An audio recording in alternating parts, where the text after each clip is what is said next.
کتنی محنت سے، کتنی کوشش اور کاوش سے ماہ صیام میں ہم اپنے دلوں کی سیرابی کا ساماں کرتے ہیں، اور اگر عید کے دن وہیں کھڑے ہوں جہاں رمضان المبارک سے پہلے کھڑے تھے تو پھر سوچنے والی بات ہے کہ اتنی مشقت کیوں اٹھائی اگر ہم نے اس دولت کو سنبھالنا نہیں تھا۔ تو اس لیے اللہ سے یہ دعا مانگیں، ربنا لا تزغ قلوبنا بعد اذ ہدیتنا، اللہ ہدایت کے بعد ہمارے دلوں کو دوبارہ ٹیڑھا نہ کر دینا۔ روشنی کے بعد جب اندھیرا پھیلتا ہے تو وہ زیادہ گہرا ہوتا ہے، ہدایت کے بعد جب دوبارہ گمراہی کے اندر بندہ گرتا ہے تو وہ گمراہی زیادہ شدید اور سخت ہوتی ہے اور دلوں کو اجاڑ دیتی ہے۔ اس لیے اللہ سے ہدایت طلب کریں، اور یہ ہمارا وظیفہ ہے، ہر روز ہر نمازی ہر نماز کی ہر رکعت میں اصالتاً یا وقالتاً عرض گزار ہوتا ہے اہدنا الصراط المستقیم۔ یہ وہ چیز ہے جو ہم روز مانگتے ہیں، لیکن اس مانگی ہوئی چیز کو، جس کو ہاتھ باندھ کے جھولی پھیلا کے طلب کیا، آوازیں لگا لگا کے جس کو حاصل کیا، اس کو پھر یوں ہی نہیں چھوڑ دیا جاتا، قیمتی چیز کی حفاظت کی جاتی ہے۔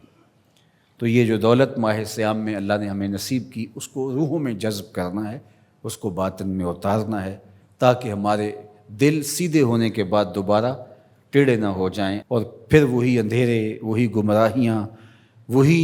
ہماری زندگی کے تیور اور لچھن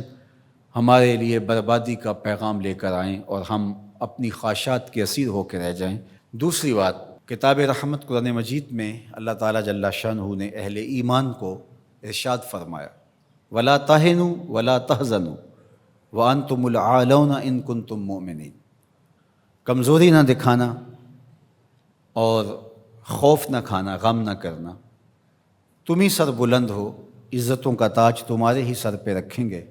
شرط ہے کہ تم مومن بن کے رہو۔ تو اللہ تعالیٰ جل شانہ کا یہ نظام ہے، تو اس نظام کے تحت ہمیں ہمیشہ اپنی ہمتوں کو مجتمع رکھنا چاہیے، اور ہمیشہ اسلام کے دیے گئے ضابطوں کے مطابق اپنے آپ کو ڈھال کر کے زندگی بسر کرنے کا عزم کرنا چاہیے، تو پھر رب کا وعدہ ہے اس کی بہر صورت تکمیل ہوگی۔ تو آج ہم دنیا کے اوپر جو ذلت و رسوائی، پستی اور زبوحالی کا شکار ہیں، تو اس کا سبب یہ ہے کہ ہم نے اللہ کے ساتھ کیے گئے وعدے کی تکمیل نہیں کی، اور آج وہی امت جو 313 ہو کے کفر کے مقابلے میں کھڑی ہو گئی تھی، اور فاقہ مستوں نے 10 اونٹ روز ذبح کر کے کھانے والے شکم پرستوں کے پڑخچے اڑا کے رکھ دیے تھے، اور عزیمت کی انوکھی داستانیں رقم کی تھی کہ میرے رب نے بھی اس دن کو یوم فرقان کہہ کے پکارا تھا۔ آج یہ وہی امت ہے، 56-57 اسلامی ملکوں کی افواج، جدید میزائل، آلات حرب و ضرب، اور ہم دنیاوی وسائل سے مالا مال 56-57 اسلامی ملک آج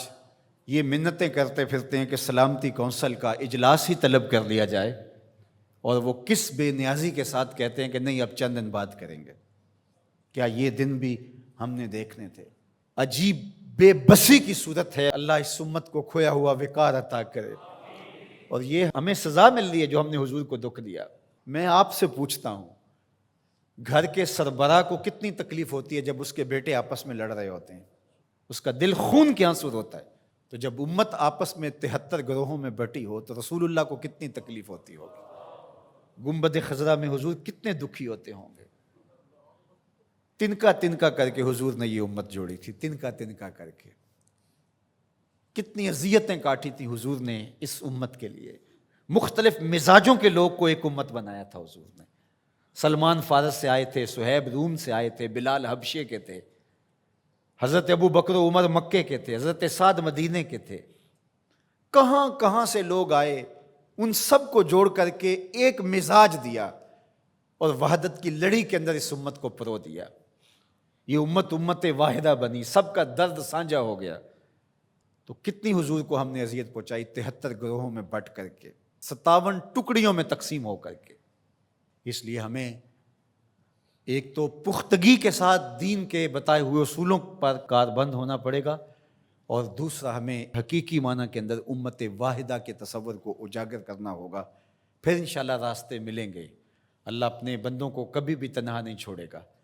باقی رہی بات القدس کی آزادی کی اور کشمیر کی آزادی کی، یہ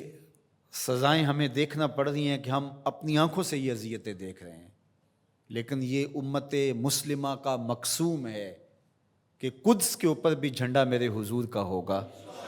اور سری نگر میں بھی جھنڈا میرے حضور کا ہوگا۔ کائنات کی ایک چھت بھی ایسی نہیں ہوگی جس چھت پہ میرے حضور کے نام کا جھنڈا نہیں ہوگا۔ انشاءاللہ وہ وقت آنے والا ہے، ہم اگر یہ کام نہیں کر سکے تو ہماری نسلیں کریں گی، اور اپنی نسلوں کو تیار کرو اس ساکر امام مہدی کے ساتھ کھڑا ہونے کے لیے، ان کے دل میں یہ جذبہ پیدا کرو۔